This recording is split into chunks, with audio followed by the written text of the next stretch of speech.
Evening students, आप सभी का स्वागत है आपके अपने YouTube channel maths for academy में। आज हम आपके लिए लेकर हैं कक्षा 10th के गणित विषय की वर्कशीट नंबर 76 तिथि 22 जनवरी 2020-21 के लिए वर्कशीट आई है। और यहाँ से आपकी जो आपका सिलेबस है वो दोबारा से पुनरावृत्तित हो रहा है, यानी कि रिवीजन यहाँ पर शुरू हो गई है। पुनरावृत्ति मीन्स यानी कि रिवीजन, यानी कि चैप्टर नंबर 1 वास्तविक संख्या यानी कि रियल नंबर्स का आपका दोबारा से रिवीजन शुरू हो रहा है, यानी कि रिवीजन आपका यहाँ पर शुरू हो रहा है। तो सबसे पहले यहाँ पर परिमेय संख्याएं यानी कि कोई भी नंबर जो p बाई क्यू की फॉर्म में लिखा जाए परिमेय संख्या। अपरिमेय संख्या जो इस फॉर्म में ना लिखा जाए वो अपरिमेय संख्या होगा, यानी कि ये रैशनल नंबर और ये इरेशनल नंबर। शांत यानी कि टर्मिनेटिंग, अशांत यानी कि नॉन टर्मिनेटिंग, और शतांत यहाँ पर अशांत अनावृत्ति। अशांत यानी कि नॉन टर्मिनेटिंग नॉन रिक्वायरिंग जो टर्म होती हैं, यानी कि जो चलती ही जाती हैं आगे तक, वो जो नॉन टर्मिनेटिंग नॉन रिक्वायरिंग होती हैं वो ये टर्म्स कहलाती हैं। शांत में जो डिनोमिनेटर होगा वो हमारा 2n 5m में होगा। तो यहाँ पर जैसे 23 बटे में 2 की पावर 3 5 की पावर 2 है, तो यहाँ पर 2 की पावर 3 और 5 की पावर m में ये फॉर्म जो अपॉन है यानी कि डिनोमिनेटर है, तो ये डिवाइड करेंगे तो ये हमारा ये आता है, और इसीलिए ये क्या है हमारा शांत होगा, क्योंकि ये इसके बाद में शांत मीन्स यानी कि जो चीज़ शांत हो गई है, रुक गई है, तो वो चीज़ शांत हो गई है। लेकिन जो अशांत मीन्स यानी कि जो चीज़ चलते ही जा रही है तो वो अशांत कहलाएगी। यहाँ पर अशांत आवृत्ति यानी कि जो डिनोमिनेटर है इस फॉर्म में ना हो, जैसे यहाँ पर 2 2 5 7 और 7 5, तो यहाँ पर 2 2 और 5 7 है तो है ही, लेकिन यहाँ पर 7 5 भी आ रहा है, तो इसलिए ये अशांत आवृत्ति होगा। तो क्या होगा? अशांत आवृत्ति होगा। इसीलिए आप जब इसको डिवाइड करेंगे तो ये 43.1234567 यही सेम नंबर चलता रहेगा, इसलिए इस पर बार लगाया गया है। तो यही बार बार रिवाइज होगा 1 2 3 4 5 6 7 8, फिर बार बार यही आता रहेगा, तो इसलिए इसको अशांत आवृत्ति कहा जाएगा। अशांत अनावृत्ति क्या है, यहाँ पर आप देख सकते हैं अशांत अनावृत्ति में क्या हो रहा है। यहाँ जैसे यहाँ पर आप देख सकते हैं 0.120, ठीक है, 0.120, फिर 1200, फिर 12000 आएगा, फिर 1240 आएगा। तो इस तरीके से यानी कि नंबरिंग में वो जीरोस की वैल्यूज जो ये यानी कि बढ़ती जा रही है, तो इसीलिए इसको अशांत अनावृत्ति कहा जाएगा। तो समझ आ गया बच्चों। तो आगे यहाँ पर गुणधर्म, इसका गुणधर्म क्या है, अंकगणित के आधारभूत प्रमेय क्या है, भाज्य संख्याएं अभाज्य संख्याओं के गुणनफल के रूप में होती हैं। जो भाज्य संख्याएं होती हैं वो अभाज्य गुणनफलों के यानी कि जो मल्टीप्लिकेशन है उसके रूप में होती हैं। अभाज्य संख्या क्या होती है, अभाज्य गुणनखंड अद्वितीय होते हैं। अभाज्य संख्या क्या होते हैं, अद्वितीय, वो केवल अकेले ही होते हैं, अलग होते हैं, सेपरेट होते हैं। अभाज्य संख्याएं अभाज्य गुणनखंडों के आने के क्रम पर ध्यान दिए बिना, अभाज्य गुणनखंडों के आने के क्रम पर ध्यान दिए बिना, तो ये चीज़ें आपको पता होनी चाहिए। तो आगे यहाँ पर कुछ चीज़ें आपको यहाँ पर बताई गई हैं, जैसे सूत्र।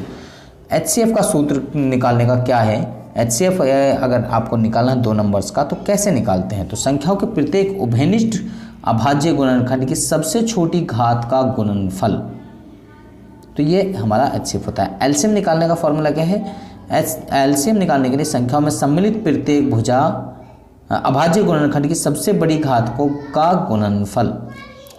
और एक तीसरा है, अगर आपको HCF और एलसीएम दिया हुआ है और HCF 2 नंबर्स का HCF 2 नंबर्स का एलसीएम और उनका मल्टीप्लिकेशन जो होता है वो किसके बराबर होता है, यानी कि जो नंबर्स आपको दिए हुए हैं उन दोनों को मल्टीप्लिकेशन के इक्वल होता है।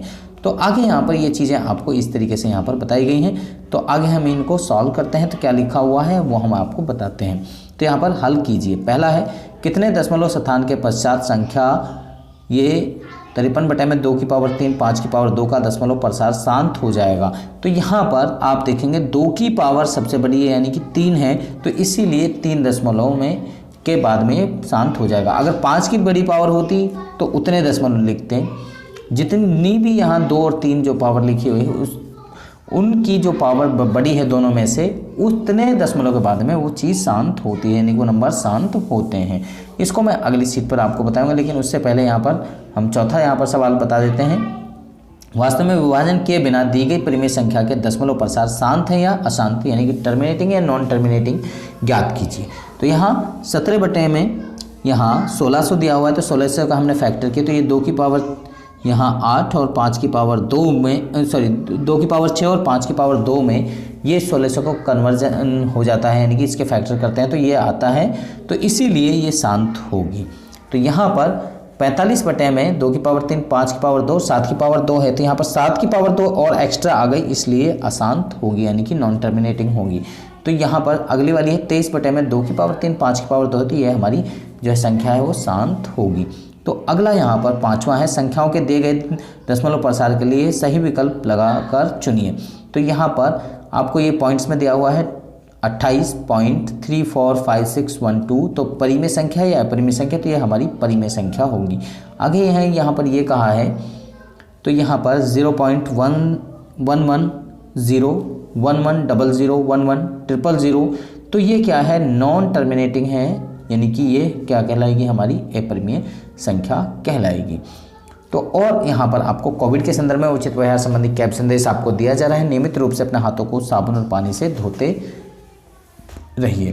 तो अगले यहाँ पर सीट पर हम 2 सवाल, दूसरा और तीसरा सवाल यहाँ पर अगली सीट पर हम आपको यहाँ पर बता रहे हैं।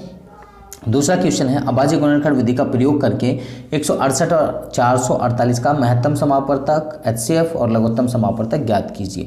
तो यहाँ पर हम 168 का अगर हम करते हैं तो 168 का सॉल्यूशन, तो यहाँ 168 के फैक्टर्स हमने किए, 2 से भाग किया, सबसे पहले प्राइम नंबरों से हम भाग करते हैं, 2 से भाग किया 84 आ गया, 2 से भाग किया 84 को, फिर 42 आ गया, 42 को भाग किया 2 से 21 आ गया, फिर 21 जो है 2 से भाग नहीं होगा तो फिर 3 से भाग करेंगे, 3 से भाग करने पर ये 7 आ गया।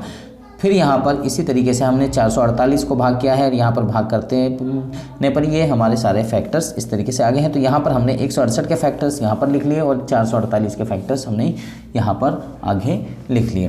फिर हमने क्या किया, अब यहाँ HCF अगर हमें फाइंड करना हो तो किस तरीके से फाइंड करते हैं, तो यहाँ पर HCF फाइंड करने के लिए जो कॉमन है उन पर हमने सर्कल कर लिया। तो यहाँ पर ये 2 इसमें भी है, ये 2 इसमें भी है और ये 2 इसमें भी है और ये 7 इसमें भी है। तो यहाँ पर हमने जो कॉमन्स हैं उनमें से एक एक यहाँ पर ले लिया, जो कॉमन दोनों में आ रहा है वो उनमें से एक एक हमने यहाँ पर ले लिया और उनको मल्टीप्लाई करा, तो ये हमारा 56 हमारा आ गया HCF।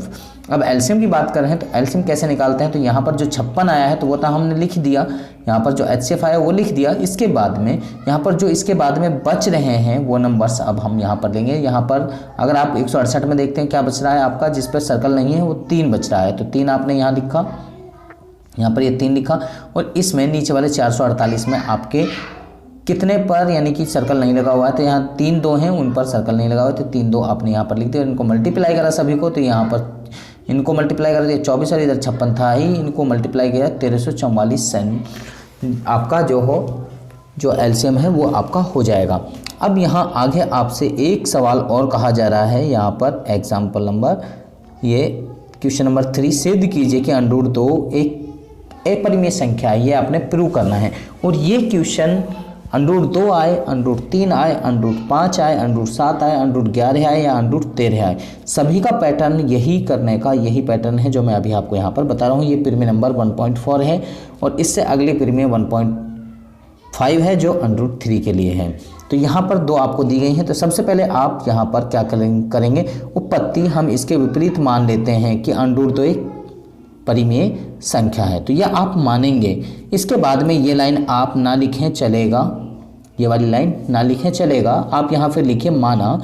मान लीजिए R की जगह आप यहाँ पर लिखेंगे A, S की जगह लिखेंगे आप यहाँ पर B, ठीक है जी। R की जगह और S की जगह यहाँ पर A और B लिखेंगे, एक के अतिरिक्त कोई उभयनिष्ठ गुणनखंड है, यहाँ पर ये लिखेंगे सबसे पहले √2 = A/B। तो यहाँ पर B √2 यानी कि B को आप इधर लेके जाएंगे, यहाँ पर दूसरी तरफ यहाँ पर लेके जाएंगे तो B √2 बराबर A हो जाएगा। तो यहाँ पर आगे लिखेंगे दोनों पक्षों का वर्ग करने पर, तो जब आप वर्ग करेंगे और फिर पुनर्व्यवस्थित करेंगे यानी कि रीअरेंज करेंगे तो हमें प्राप्त होता है 2B² बराबर A², यानी कि स्क्वायर करने पर फिर आपका ये प्राप्त होता है, अतः 2A² को विभाजित करता है। तो इसीलिए परिमेय नंबर 1.3 द्वारा 2A को भी विभाजित करेगा। ये आप क्या करेंगे यहाँ पर लिखेंगे। इसके बाद में अतः हम a बराबर 2c लिख सकते हैं, यानी कि अपनी तरफ से मानेंगे, माना a बराबर 2c हम रख रहे हैं जहां c कोई पूर्णांक है, तो a का मान प्रतिस्थापित करने पर हमें 2b² बराबर 4c, जब हम यहाँ पर इसमें यहाँ जो इक्वेशन हमारी ये बन गई है ये, तो इस इक्वेशन में हम यहाँ पर a बराबर 2c रख रहे हैं, तो फिर दोनों का स्क्वायर कर रहे हैं, यहाँ पर जो ये स्क्वायर है इसका स्क्वायर करा तो ये 4c² हो जाएगा, और इस 4 को अदरवाइज इधर लेके जाएंगे तो b² बराबर 2c² प्राप्त होता है। तो इसका अर्थ होता है कि 2 जो है b को विभाजित करेगा, जैसे यहाँ लिखा वैसे यहाँ लिखना है, तो इसीलिए 2b को भी विभाजित करेगा, किससे, परिमेय नंबर 1.3 द्वारा, p बराबर 2 लेने पर। तो अतः a और b कम से कम एक उभयनिष्ठ गुणनखंड 2 रखते हैं, यानी कि एक के अलावा भी कोई दूसरा गुणनखंड रख रहे हैं, वो कौन सा है, यानी कि 2 रख रहे हैं। परंतु इससे इस तथ्य का विरोधाभास होता है कि a और b में एक के अतिरिक्त कोई भी उभयनिष्ठ गुणनखंड नहीं है, इसके अलावा कोई भी उभयनिष्ठ गुणनखंड नहीं है। तो यहाँ पर आगे, तो यहाँ पर अतः यह विरोधाभास हमें इस कारण प्राप्त होता है क्योंकि हमें ने एक त्रुटिपूर्ण कल्पना कर ली थी, तो √2 एक परिमेय संख्या है, ये हमने त्रुटिपूर्ण मान लिया था, तो अतः हम निष्कर्ष निकालते हैं कि √2 एक अपरिमेय संख्या है। तो इस तरीके से हम इन सवालों को इजीली हल कर सकते हैं। और जो ये मैंने बताया है, तो यहाँ पर जहाँ जहाँ अगर 3 का है तो 3 3 आएगा, और अगर 5 का है तो वहाँ पर 5 आएगा, 7 का होगा तो 7 7 वहाँ पर आएगा, जिसका भी कहा है वो नंबर्स वहाँ पर 2 की जगह चेंज हो जाएगा। और 4 जो है, यानी कि जैसे 2 का स्क्वायर 4 है, तो इसी तरीके से वहाँ पर 3 का स्क्वायर कितना होगा, 9 होगा, 7 का 49 होगा, 5 का 25 हो जाएगा, यानी कि उसका स्क्वायर, यानी कि जो वर्ग कहलाता है, तो वो वहाँ पर आएगा। तो इस तरीके से इन सवालों को हम इजीली सॉल्व कर सकते हैं। मुझे लगता है कि सभी बच्चों को यह जो सवाल है समझ में आ गए हैं। आपको समझ में आ गए तो आप हमारी वीडियो को लाइक करें, शेयर करें, कमेंट करें। इसके साथ में अगर आप अभी तक हमारे चैनल पर नए हैं तो आप हमारे चैनल को सब्सक्राइब कीजिए, और इसके साथ में बेल आइकन को जरूर प्रेस करें, ताकि आपको आने वाली हर वर्कशीट के अपडेट साथ के साथ में मिलते रहे। तो आप बच्चे हमारे साथ में बन रहे हैं हमारी नेक्स्ट वीडियो तक। आप सब बच्चों का इस वीडियो को देखने के लिए धन्यवाद।